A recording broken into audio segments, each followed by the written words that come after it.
future of American influence in Europe.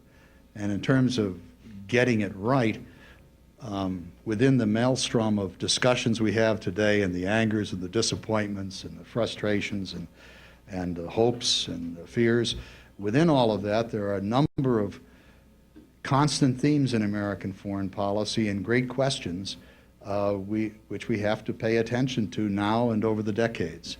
And one of those is the nature of our relations with our allies and friends, especially those in Europe.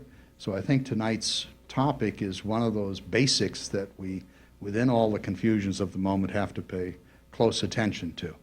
And as you know, to discuss this matter is Congressman Ben Cardin, known to all of you, representative from the 3rd Congressional District, who, as nearly all of you know, served in our state House of Delegates for 19 years. He was Speaker of the House. Before that, of course, he was a graduate of the University of Pittsburgh, cum laude, University of Maryland Law School, first in his class. His career was distinguished in the House of Delegates, and he started serving in the Congress of the United States in 1987, has been there since, of course. He has distinguished committee assignments, the Ways and Means Committee. He's on Homeland Security. He's a leading or ranking Democrat on the Helsinki Commission, the Commission for Cooperation in Europe, Security and Cooperation, and is on important subcommittees, Social Security and others. Also, as all of you know, he's had remarkable legislative achievements while in the House. He's been very active on fiscal issues. He's been active in pension reform, welfare, education, health care, all significant contributions. He has leadership positions in the Democratic Party. He's in the Democratic caucus in particular. He's a senior whip and respected by his colleagues in the House, known to all Marylanders for his dedication and commitment to his task, and that cuts across party lines. He's one of our most distinguished representatives. But tonight he's talking about a subject which he knows in principle, but also through his associations in the task on Helsinki, the question of the future of our relations, our influence within Europe, which, as I suggested, is one of the perennial and great questions in American foreign policy. I'm absolutely delighted, and it's a great pleasure to present to you Congressman Ben Cardin.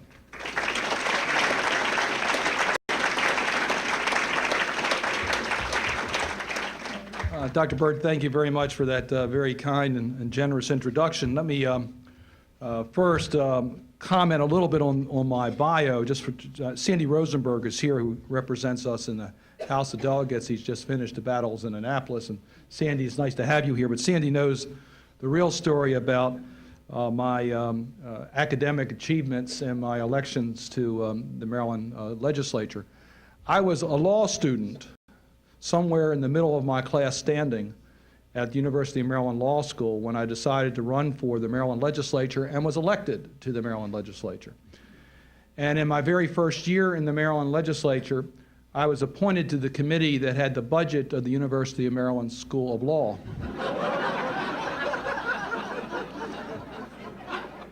I never even attended class, and I went up in class standing. It's a real pleasure to be here. I also want to acknowledge, I also should tell you, I am a member of the United States Congress, and I do have a passport. I hope you won't tell some of my constituents that I do believe it's important for us to travel and to understand the world in which we live in. And I really thank the Baltimore Council on Foreign Affairs for what you have done now for 24 years in educating and presenting timely topics on foreign policy to an audience that's very interested, an audience that's very engaged. So I thank you all for being here, but I really do thank the Council for your continued commitment. But they wouldn't be able to have that continued commitment if they didn't fill up this room with the interest in our community. I'm very proud to represent this community in the Congress of the United States. Sometimes I think I need a passport in order to get around my congressional district, if any of you have seen the shape of the 3rd Congressional District. But it's an honor to represent that district from Annapolis to Towson, and I really am proud of the people who are here tonight in your interest on foreign policy. And of course, my favorite person is here tonight is my principal advisor, and that is my wife, Myrna. I thank her for being here. She shares my passion and interest on areas of foreign policy. So thank you for being here. She's also my severest critic, so I'll hear from her tonight about anything that does not resonate properly. And I want to give credit, if I could, to Bill Van Horn, who is my principal staff person on foreign policy issues, Helsinki Commission issues, human rights issues. He is also an attorney, and I thank him also for all the work that he has helped in dealing with foreign policy issues. But tonight I want to talk about the future of the U.S. influence in Europe. I want to rely on and share with you my experiences in Congress. I serve on the Ways and Means Committee that has jurisdiction on international trade, and it's a very hot subject today in regards to Europe. I also serve on the Homeland Security Committee, a new committee created in Congress that has the principal responsibility for coordinating our efforts against terrorism, not only here but around the world. I also serve as the ranking Democrat. That means that I am the senior Democrat on the Commission on Security and Cooperation in Europe. That's the U.S. counterpart to the Helsinki Commission, which involves 55 countries in Europe, the United States, and Canada, that I'm going to talk a little bit more about tonight as we talk about ways in which the evolution of U.S.-Europe relations is likely to go. It's interesting. I've been in Congress since 1987, and I have seen dramatic changes in U.S.-Europe relations during that relatively short period of time. And tonight I want to talk about 5 defining moments in history during that period of time that have changed U.S.-Europe relations. It's hard to predict the future, but we know that during these past 18 years we've seen radical changes from the fall of the Soviet Union to the U.S. involvement in the former Yugoslavia, to the attack on our country on September the 11th, to the U.S.-led invasion of Iraq, and most recently to the terrorist attacks on March 11th in Europe. And I think each one of those events had a profound impact on U.S.-Europe relations, and I want to talk about that tonight because I want to see where we're going to be heading in the future and sharing with you at least my views on that. In 1987, when I took the oath of office as a member of the Congress of the United States was involved in a major buildup of military under President Reagan. With the support of Congress, we were increasing military budgets in order to meet the threat of communism. It dominated the U.S. foreign policy, certainly in Europe. The battlegrounds basically were in Latin America and Asia and Europe between the United States and the Soviet Union. And our closest allies were clearly the countries of Western Europe. They looked at the United States as their principal supporter in the war against communism. The proxy wars were fought between the United States and the USSR, and it made the United Nations somewhat meaningless at the time. Western Europe relied upon the United States. We were their trusted ally. We provided the wherewithal to fight against the spread of communism. But then the Berlin Wall fell. What a defining moment for the United States and for the rest of the world. Myrna and I have one of our favorite photographs of standing in front of the Berlin Wall with our sledgehammers knocking down the wall. I had been there a few years earlier and went through Checkpoint Charlie and saw how divided Europe could become. And then to see in a few years the fall of the Berlin Wall. It wasn't just a symbolic end of the division of Europe. It was the beginning of the unification of Europe as a continent that would become a powerful force in determining the future of the world. It also meant that the United States was the only military superpower that remained. It put also some responsibility on the United States as to what it would do with this new status that it had. So we saw the decline of the United States support for its own military and intelligence budgets. It dropped dramatically. Between 1990 and 2001, it dropped from 5.2% of our GDP to 2.9%. Well, it was welcomed in regards to the military savings. We thought we should have a peace dividend from the end of the Cold War. We made a tragic mistake in the reduction on our intelligence budgets. We lost an awful lot of capacity. Now, I might tell you that there was a lot of inefficiencies in the intelligence community. Each of the different agencies did their own thing. They rarely shared information. There wasn't the type of coordination that we should have had.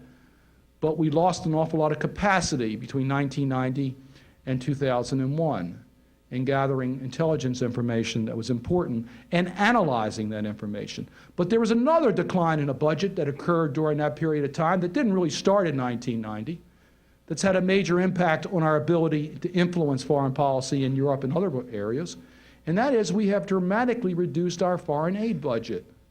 When I started in Congress, it represented about 2% of our total budget. Today, it's less than 1% of the federal budget is spent in foreign assistance. Another major mistake that we've made.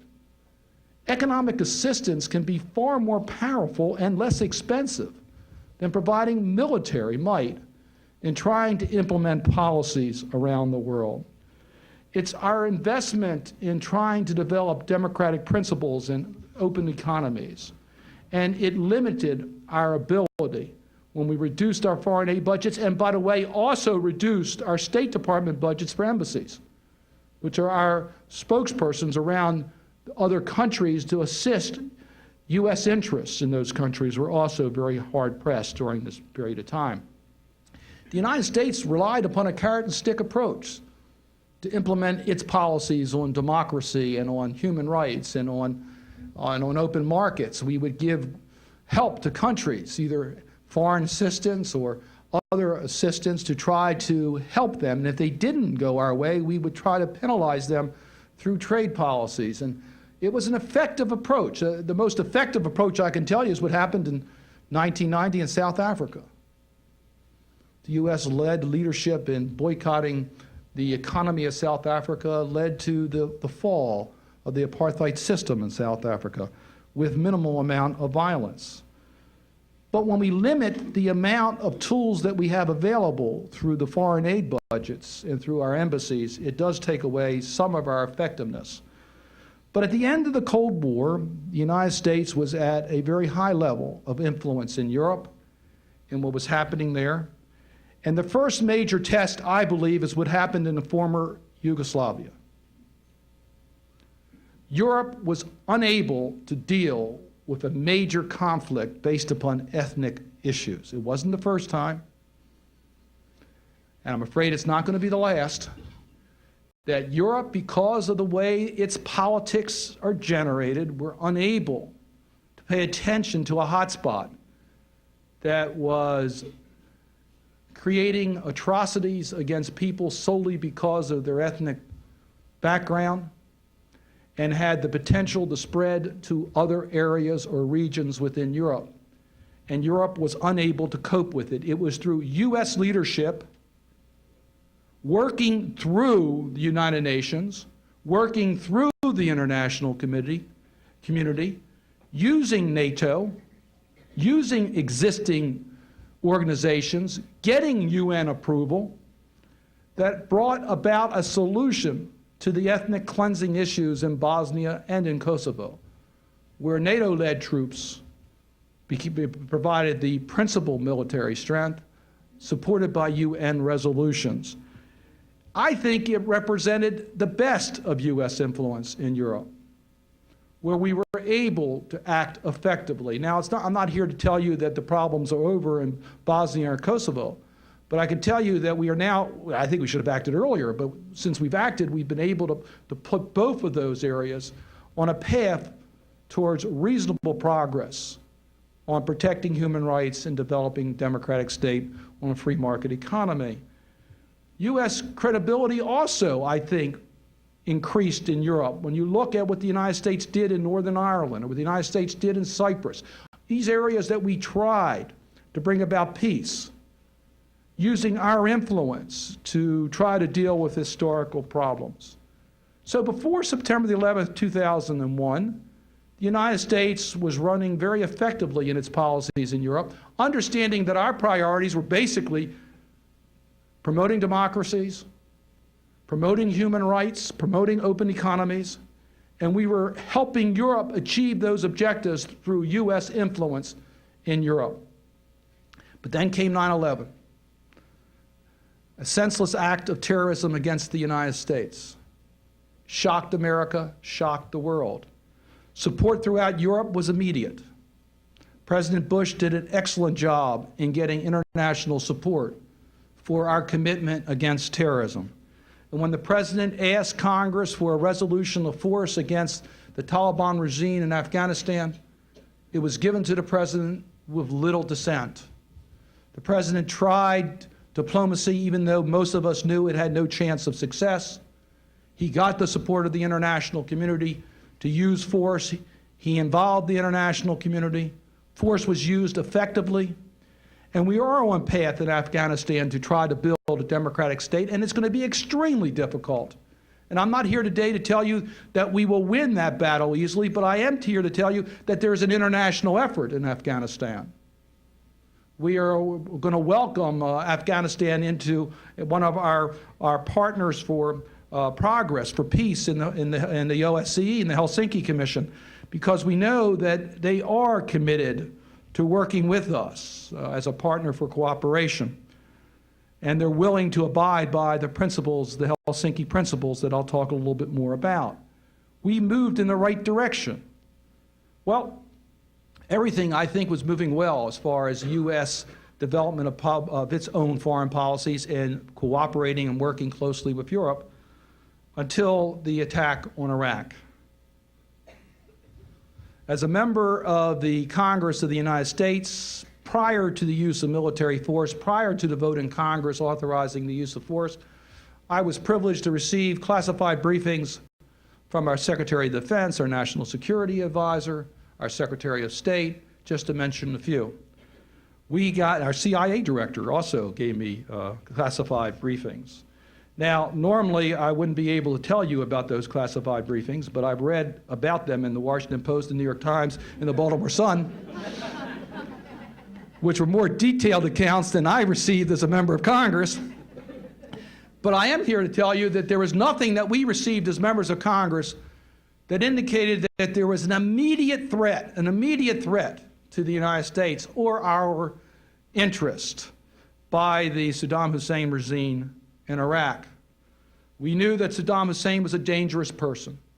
We knew that he was not complying with UN resolutions.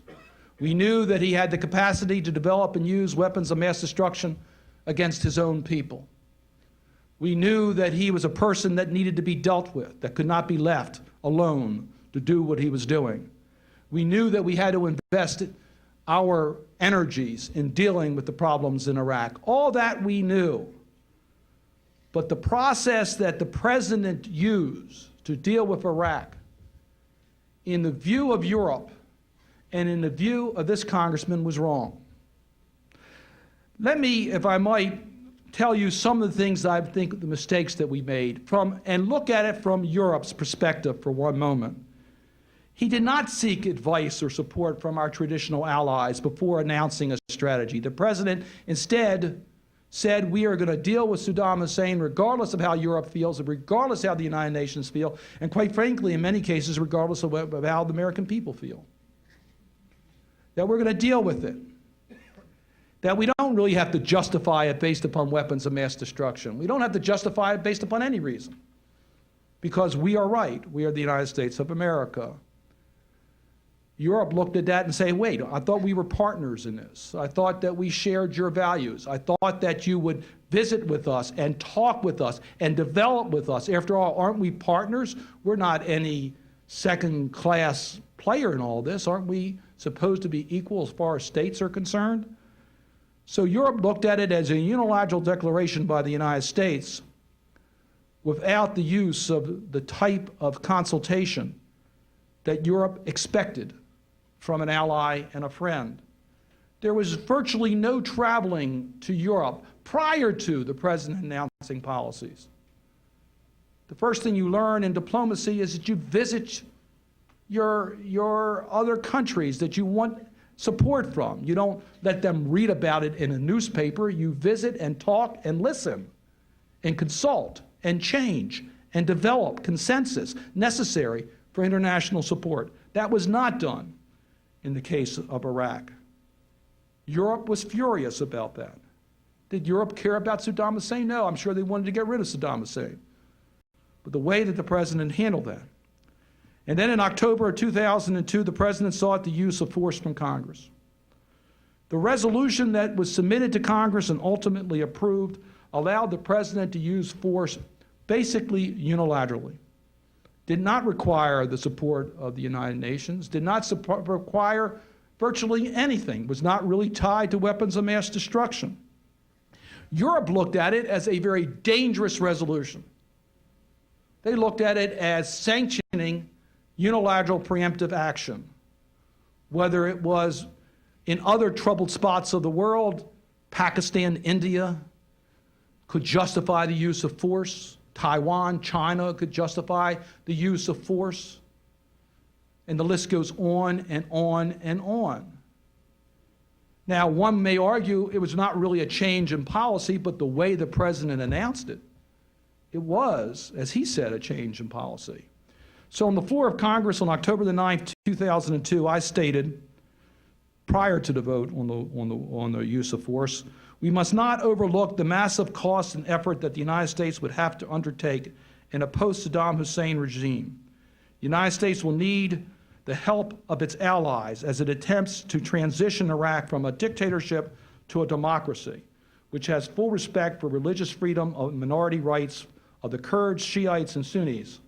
Ultimately, Mr. Speaker, by working through the United Nations, we create an international coalition that will be critical in any efforts to stabilize and rebuild Iraq.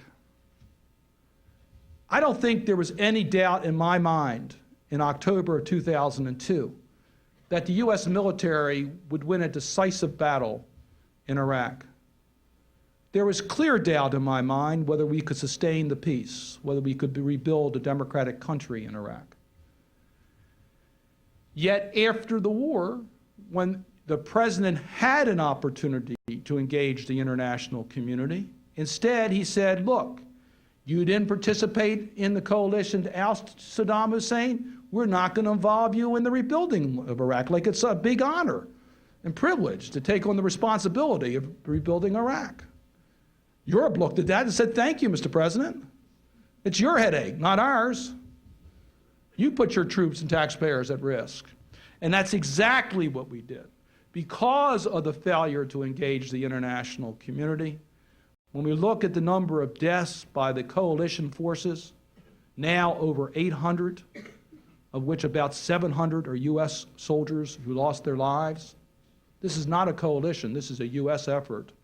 When you look at the amount of taxpayer dollars that's been spent in 2003, appropriation alone was $71 billion, $71 billion. 1 year in the costs of Iraq. If you look at the number of terrorist attacks continuing today, we have weakened our international coalition on our war against terrorism, not strengthened it, as a result of the manner in which we conducted the Iraqi campaign. So we kid about freedom fries and that we're not going to allow European countries that didn't participate in our coalition to participate in the rebuilding of Iraq. And we make jokes about it. If any of you visited Europe, you know the jokes they're making about the United States. The relationship in Europe for the United States is at a low point, at least over the last 20 years. We worked hard to develop our credibility. And why is it important? It's important because when we have Europe's support, we have credibility in U.S. policies. We get support from Europe, we have a better chance to achieve policies that will help build democratic regimes, that will open up markets, that will respect human rights. I wish there was more sensitivity in capitals around the world about a human rights agenda. I really wish there was. But the truth is that the United States has been the principal country for many, many years promoting human rights issues. And when we weaken our international coalitions, we weaken our effectiveness to deal with these problems in other parts of the world. Certainly, it's the cost of U.S. troops and U.S. tax dollars. All of that affects our ability. The need to deal with these problems, we need the leadership of the United States as the only superpower. The effectiveness very much depends upon the support of our traditional allies in Europe. Europe, left to its own devices, will not be effective, or certainly not as effective, in dealing with these problems. Look what would happen in the former Yugoslavia. I would tell you today, I think the traditional powers in Europe are very ill prepared to deal with the challenges in Central Europe or Eastern Europe. They may be able to deal with a neighboring country, but they can't deal with the bigger issues, and particularly those countries that are remotely located in Eastern and Central Europe as well as Central Asia that are going to need the support of a coalition of attention given under the leadership of the United States with the support of Europe. But then there was a fifth event that occurred. And that fifth event occurred on March 11th, known as Europe's 9/11, when Spain was terrorized by this attack on its train. Now that hit at the heart of Europe.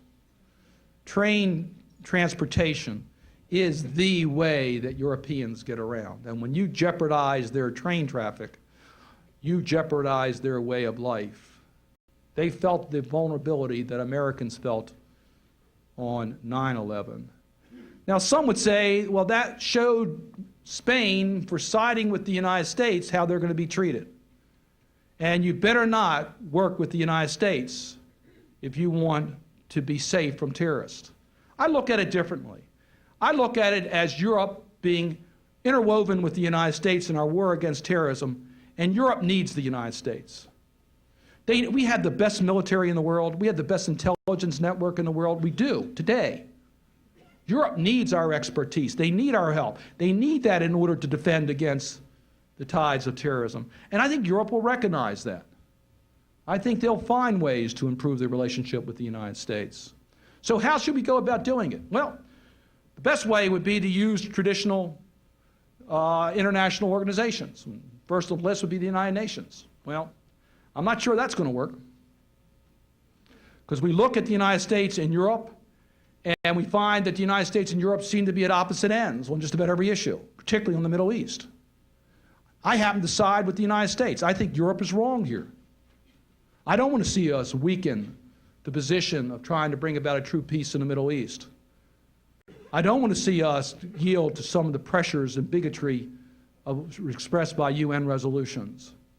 So I'm not sure the United Nations at this point is the best mechanism for us to use in order to cement a better relationship with Europe. Well, another might be the WTO and trade. Well, here I have a real problem. I'm somewhat embarrassed because I believe trade is absolutely essential for the economy of this country.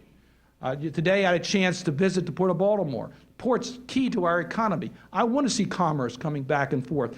I supported the U.S. accession into WTO. I supported the Uruguay rounds. I supported a lot of good open trade issues. And in fact, Dr. Burd, the first speech I gave before the Baltimore Council on Foreign Affairs was on trade and free trade. It's a very important subject and one that we need to engage in more effectively. But at this moment in America's history, the relationship between Europe and the United States could not be worse on trade. Could not be worse. I could talk about steel because we used to be a proud city for steel. Well, we still have steel, but it's not what it used to be. The United States used to be able to produce a lot more steel. We don't produce as much steel as we need today. We entered into an understanding in the 1980s that we were going to have voluntary restraint agreements where the world producers of steel would collectively reduce the amount of capacity in order to meet need. The United States complied, the rest of the world did not. So what do we have? We have overcapacity of steel. We have steel being dumped into the United States illegally. We have a very complicated process to prove that through the International Trade Commission. We finally established that they're dumping subsidized steel into the United States. The president takes action, and Europe immediately files claims against the United States in the WTO, and doesn't request any delays and imposes tariffs against us. Like we're the bad guys, even though they're dumping their steel here in the United States. Or we have a tax code that we thought we worked out with Europe for foreign sales corporations where we try to equalize the fact that we don't have value-added taxation in the United States, so we try to figure out a legal way to do that. And what happens? Europe files claims against the United States, moves as aggressively as it can, and is now imposing additional tariffs on the United States. And what does Europe do? When they are committing violations of open trade, look what they've done in agriculture, look what they've done in other areas. They drag their feet, deny us the ability to effectively use the WTO. So today, I'm not sure that trade is going to be our major way of bringing back Europe and the United States, although we can't give up on that. We cannot give up on that because trade is so important. We have to figure out a way to improve those relations. So it really brings me to two other organizations that are available that I want to touch on very briefly. One is NATO, the traditional way that we have dealt with European relations on security. I think our relationship with NATO has never been stronger. I was recently in Brussels, and there's tremendous respect in Europe for the importance of NATO. And NATO expansion now is moving to cover almost all of the emerging democracies of Europe. They're moving to more and more countries are going to be part of NATO. NATO's taking on more and more roles. As I mentioned in the former Yugoslavia, it now has 26 countries that are members. It will be used in Greece, for example, for the Olympic Games, which I can tell you is a real risk. And NATO forces will help deal with that security risk. So NATO seems to be an area that we may be able to, and our challenge in NATO will be how we deal with Russia. But even Russia is starting to acknowledge NATO as a given and presents us with a way to get beyond the immediate crisis in Europe with the United States. So I put NATO as a real plus, as a way to show. And of course, Europe loves NATO because they're using U.S. military and intelligence to deal with their security issues. It's in Europe's interest. But let me tell you about one other institution that I'm very biased about. It's called the OSCE, the Organization for Security and Cooperation in Europe. I mentioned it earlier. It's not well known in the United States. It is the largest regional group in the world, having more countries that deal with specific issues on a regional basis. I think it's the most effective regional organization in the world. It has three baskets that it deals with, three areas of interest. One is security, one is economics and environment, and one is the human dimension, human rights. These are U.S. priorities. These are U.S. priorities. We're concerned about economic and environmental issues being more globally recognized. We're concerned about security issues and getting more regional cooperation on security issues. We're concerned about the human dimension, about people's rights of free emigration. We're concerned about the right of religious freedom and tolerance. We're concerned about people's rights being protected, freedom of speech and press. These are American values. And every single country in Europe has signed on to those principles. Every single country in Europe under the Helsinki Final Act. Now, this is not a treaty, it's a political document. It's enforced by putting a spotlight on a country and using diplomacy. You can't take them to an international court. But it is effective in dealing with problems. We currently have 4,000 staff people in 18 missions around the world, including Kosovo and Bosnia. And they're effective in dealing with these problems. We have one that was in Georgia. Now, Georgia was a country that had a totalitarian government that was overthrown by a populist front without one bullet being shot. By public opinion, they stepped down. It worked. And what did the United States do immediately thereafter? It supplied foreign aid to make sure the country could survive. And there's now hope in Georgia. That was a real problem spot. We now have a bright spot in Georgia. And the OSCE played a major role in dealing with that. Well, our group that works with that is the CSCE, the Commission for Security and Cooperation in Europe. It's the It's the arm that I serve on as the ranking Democrat. It's our participation. And I believe that it does offer an opportunity for us to use the OSCE to develop a much stronger relationship with Europe on issues that affect the continent. Now, we've talked a lot about Western Europe, but let me tell you, the challenges are going to be in Central and Eastern Europe. When you look at Belarus or you look at the different stand countries, you have serious problems in these countries. And Europe will not be able to deal, Western Europe will not be able to deal with these problems without the help and support of the United States. It's very important for the future of U.S.-Europe relations. Belarus, where you have Lukashenko, the last dictator of Europe, who still reigns, who won't allow journalists he just picks them up and no one ever sees them again. That's happening today in Belarus. Or Turkmenistan, where they restrict all forms of religious participation.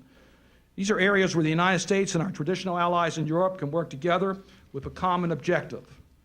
Now, there's other areas that we can work together, and I want to talk about one that I'm particularly interested in, and that is fighting the global war on anti-Semitism.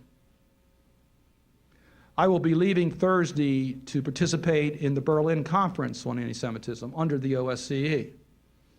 It is the first major international conference on anti-Semitism, and it's being sponsored by Europe. Remember what I said. Europe works, the OSCE works by consensus. That means any one country could have prevented this conference from taking place. But we got the support of every country in Europe to examine their own conduct as it relates to anti-Semitism. Mayor Koch will be heading our delegation, but Secretary of State Powell will be participating. He will be there in Berlin. Quite a message as to the importance of this conference and subject under the OSCE. Another opportunity for the United States to work with Europe to deal with a common problem. We hope to come out of this conference with a concrete action plan that will build upon gathering information as to what's happening in every country in Europe, Canada, and the United States on anti-Semitic activities, to provide that information to the OSCE, to develop best practices for government leaders to speak out. Government leadership's important on this subject.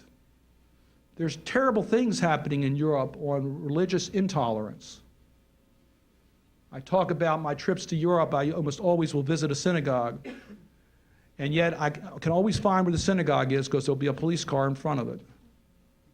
24 hours a day, 7 days a week. And the Jewish community is happy to see that police car because otherwise there'll be violence against the building or the people that go into that building. That's a horrible way to live. And I'm not talking about some third world country. I'm talking about Western Europe.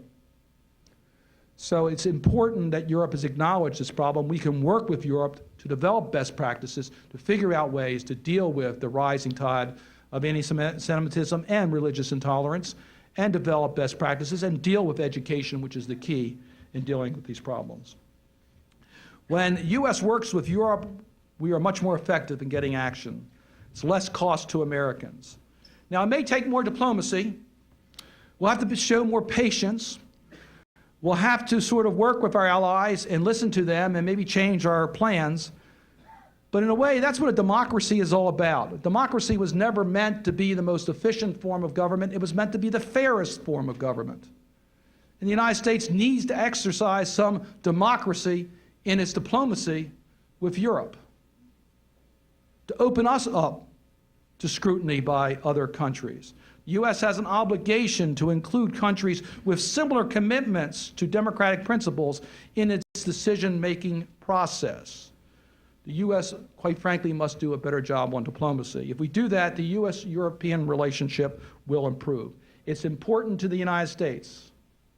It gives us credibility in accomplishing our objectives, which today not only includes the building of democracies and the free economies and dealing with human rights, but also in our war against terrorism, where we feel very threatened, with less risk or cost to the Americans. It's important to Europe because Europe understands that it needs the United States, it needs our military and intelligence information and the prestige of America to prevent the further conflicts in a continent that has seen far too many battlegrounds.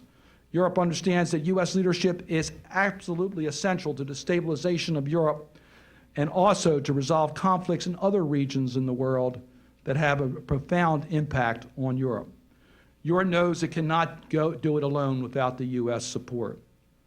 They were unsuccessful in the former Yugoslavia, and they have not been successful in the former republics of the Soviet Union.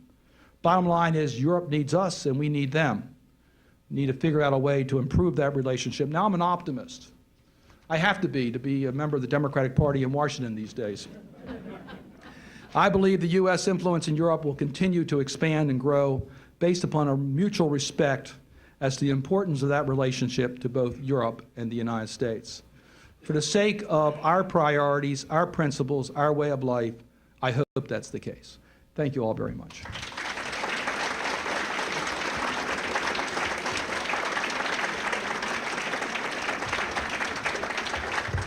Now, I'd be pleased to take some questions, as I understand is the normal procedure, and you want me to repeat the questions after they are offered.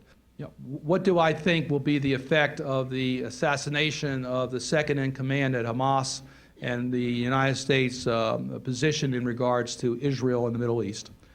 The Middle East clearly plays a critical role in the European-U.S. relations. We are at different points on that. The United States strongly supports a peace process built upon the principles developed over several years now that have been signed off by most of the major parties. It involves the creation of a separate Palestinian state.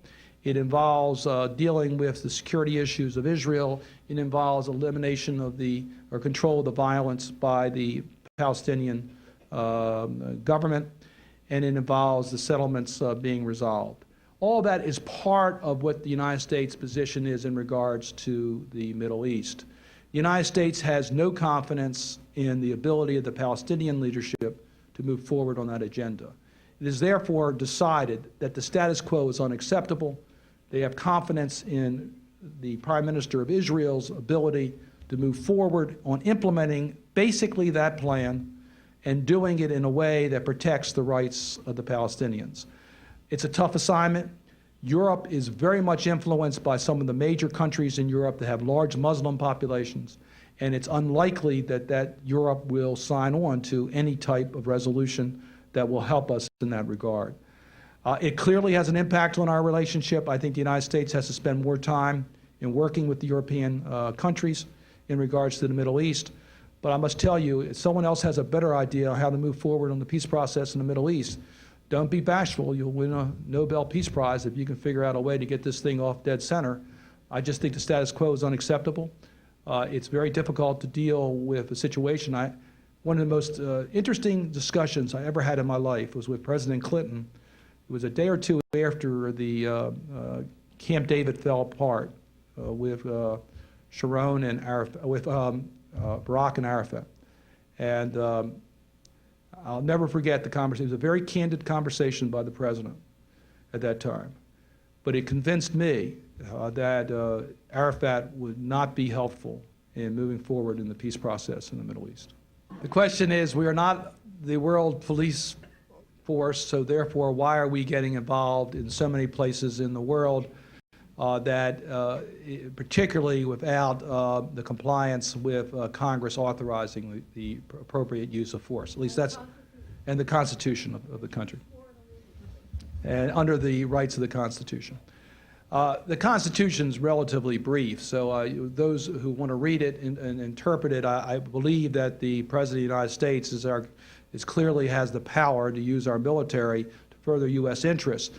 Question, what is a legitimate U.S. interest? I would argue that a legitimate U.S. interest is clearly to defend our borders. We all understand that. When we are physically attacked, whether it was during World War II or when it was on 9/11, there was a clear justification for the use of military to defend the integrity of the United States. That's the clearest examples. When else is the military appropriate to be used? But remember, military should always be a matter of last resort. You have a lot of diplomacies a lot of diplomatic tools that you have available that should be used well before the use of military, including the use of trade and the use of recognition, the ability to travel and to try to persuade the use of international organizations. There's a lot that you can do short of sending military that we should use. However, when we see atrocities taking place in different regions in the world and we have a chance to do something about that, I think the United States, particularly as the only military superpower that remains, has a responsibility, and I think it furthers U.S. interests. So I think it's appropriate for us to use our foreign policy tools to deal with stopping atrocities where we see that, where we think we can effectively provide leadership to bring about a change. Again, the use of military should be the matter of last resort. I clearly believe, though, that the War Powers Act should be complied with by the President. If the President cannot convince the populist Congress of the right use of military, then he should not be able to use that military. I believe it should require the approval of Congress under the War Powers Act. Now, the Supreme Court has made some very interesting determinations talking about the Constitution and the Supreme Court. The Supreme Court has said that although the War Powers Act is constitutional, that Congress alone has the ability to enforce it, not the courts. So it means basically the only way that Congress can enforce the War Powers Act is to cut off the funding, which is something we will never do. So bottom line is the Supreme Court has basically sanctioned the President's use of military to carry out U.S. interest as defined by the President. That's pretty much where the Supreme Court has ruled on that. The last issue about international support I feel very strongly about. The use of our military without legitimate international support is very counterproductive. In Bosnia and Kosovo, we got that international support. We worked hard for it. It took us a long time. We waited, I think, too long before we showed the leadership, and many people lost their lives. We never used that leadership in Rwanda. To me, that was a tragedy of the United States for not being more actively involved in Rwanda. So I make no apologies on the use of American diplomacy and American tools to end horrible human rights violations. Can we respond in every part of the world? No. But that doesn't mean we should back off where we can be effective in bringing about change. I think we were in the former Yugoslavia. I think we made a mistake in Iraq in the manner in which we proceeded in Iraq. And we go back to the first Iraq, which to me was all about oil and not much more than that. The question is, what is the reason for the escalating anti-Semitism in Europe? There's explanations, no one knows for sure, but there are explanations given. We think that the events in the Middle East has contributed towards the rise of anti-Semitism in Europe. We think the immigration of large Muslim populations, particularly in France, has had an impact on anti-Semitism. We think economic conditions have an impact on anti-Semitism. We think all three of those issues, and there's been a lot in the news. So we think when you see a lot about Jews, a lot about Israel, and many people don't differentiate between Jews and Israel, it does bring out more anti-Semitic activities, and we've seen a lot more in Europe. So we think that's the reason. The question is, when are you going to control the judiciary? And shouldn't we have a commission to look at the effectiveness of the judiciary, and why can they rule by a 5-4 decision? And won't you please give me the answer to that question? And where's Thomas Jefferson when I need him? We have a unique system of government here. I happen to think it's the best. I really do. Now, we could improve it, I think, if the Democrats were in control, but, leave that aside for 1 second. But I think it's the best system of government. I truly do. I like separation of powers. I like the fact that no one branch can accumulate all the power. I like the fact that the Congress acts as a check and balance on the executive branch and the judiciary. There's certain things we can do. I mean, we can amend the Constitution. We can deal with certain laws that are dealt with. But ultimately, it's up to the courts to determine constitutionality. I mean, that's where I think it should be. I don't think Congress should do it. We're too populous. Let me take one decision that I happen to disagree with, but I was happy the Supreme Court was there to make the ruling, because I think it's the right forum. And that is the desecration of the U.S. flag as an expression of speech. And that should be it shouldn't be a populist decision being made. It should be a decision made by the Supreme Court of the United States. So whether it should be more than a 5-4 vote, Who knows?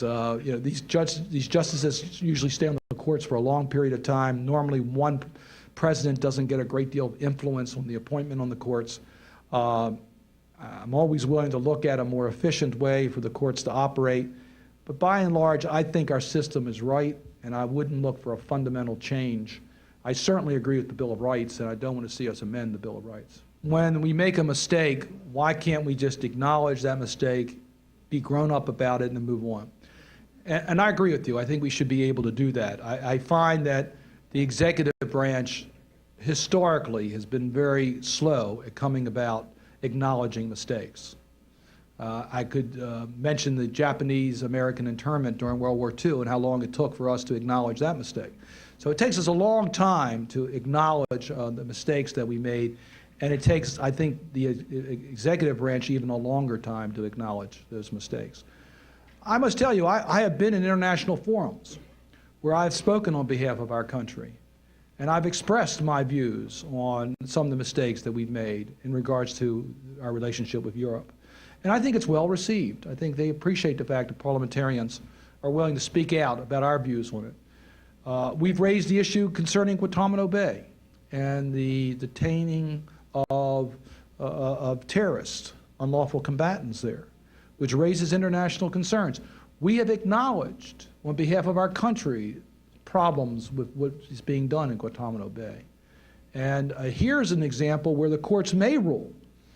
And I must tell you, if the courts do rule that these are illegally detained individuals and we have to release them, I hope they don't do that because these are very dangerous people, but we need to develop a process to afford them certain basic rights, which we haven't done to date. So, I mean, I do think it's important for us to acknowledge this, and our country rarely speaks with one voice except for the president and I'm not sure you'll ever get the president to acknowledge these mistakes. The question is, there's a report by Bob Woodward that $700 million, was it, of money that was supposed to be used for Afghanistan was used to prepare for the Iraq war. Congress is the only entity that can appropriate money. Is this illegal? What are you going to do about it? I mean, that's basically the question. This just came to light very recently. I think Congress needs to take a look at this. We need to see whether there was an abuse of power here, whether there was a compliance with the appropriate disciplines on appropriation of dollars. We treat very seriously our responsibility to appropriate money. And we have a right to demand that that money be spent only in accordance with congressional authority. And if that's misused, then that's a misuse of funds with serious repercussions. So I think, again, that's something we're going to need to take a look at. And I hope there'll be a bipartisan effort to investigate because it's really protecting the system more so than as a political party. But when you're this close to a national election, it's very tough to get the type of attentions to issues that have political consequences. But we'll do our best to make sure this matter is thoroughly reviewed. The question deals with the food for oil program in Iraq with the Europeans and the alleged corruption in regards to those programs. I really don't have a lot of direct knowledge about it. I know that there's certain investigations that are currently being dealt with, and I think I'm going to let the investigations complete before I comment on the accuracies of what has been reported in the press in that regard. I have my own thoughts about it, but I'm not sure it'd be helpful for me at this point to expand beyond what you've read in the paper in that regard. The question is the attitude in Europe concerning the United States. Is it localized to President Bush, or does it go beyond that to the people of this nation? No, I think it's directed towards this administration. I don't think there is a hostility towards Americans. And I must tell you, when I travel to Europe, I don't find hostility because I'm an American. I really don't. In fact, I find Europeans wanting to talk to me about what's happening in this country and why aren't we doing more about the president, and is he, why isn't there more challenge within the United States? I mean, I hear that more than I hear, or are you a Democrat? Good, or things like that. So, no, that's the good news. The good news is that I think there is a relatively fondness by Europeans of Americans, and that has not changed much since the Iraq invasion. The question is, because of the different views in Europe and the United States as to the role of religion, we have a strict separation of church and state in our Constitution. There are some countries in Europe that have similar types of protections, Turkey being one, for example, that will this cause a problem? And the answer is, and also the status of the peace differences between Europe and the United States and the Middle East, will that cause a problem on the anti-Semitism conference? I think not, and let me give you my reasons why. This conference is being held under the auspices of the Helsinki Principles. The Helsinki Principles are very clear about protecting religious freedom and religious tolerance and allowing minority religions to be able to participate in countries without discrimination. That's very clear. Every country has agreed to those principles. The interesting thing about America is that we are a country that has a strict constitutional protection on religious freedom and separation of church and state, but we have a very large percentage of our population that believe who have faith. So it's not whether you have faith about how your government treats religion. We are a nation that has strong religious ties. We have more who are affiliated with church groups than most of the countries in Europe. So that's not the issue. The issue is what the government does in order to protect all the people of their country. Europe is different than the United States in that many of the countries in Europe have dominant religions in their country. We don't in the United States. We have a very diversified population, so we don't quite understand as well what's happening in Europe, that where a country may be 95% or 90% one religion, the problems of the minority religions. We also have not gone to war over religion as they have in Europe. So I think it's those issues that need to be confronted in the anti-Semitism conference. It's the first of 3 conferences. The second conference will be on xenophobia and racism, and the third will be on hate literature through the internet. And I think all those are going to be important conferences, and they'll build on each other, and it represents a collective commitment by the 55 states in the Helsinki process that we are committed to dealing with a strategy to stop hate activities in our country, whether it's directed to someone because of their religion, someone because of their race, someone because of their sexual preference. We think none of that can be tolerated in our region, and we want strategies to deal with it. And if we stick to that and not try to solve the problems in the Middle East, then I think Berlin will be a success. Reverend.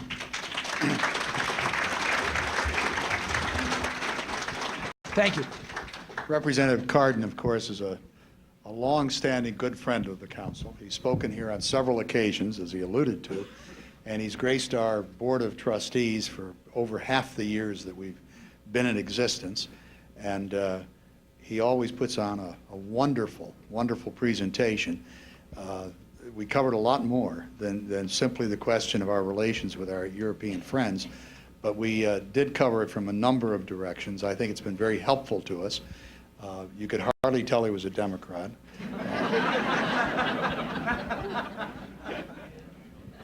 We appreciate very much you being with us. Thanks so much.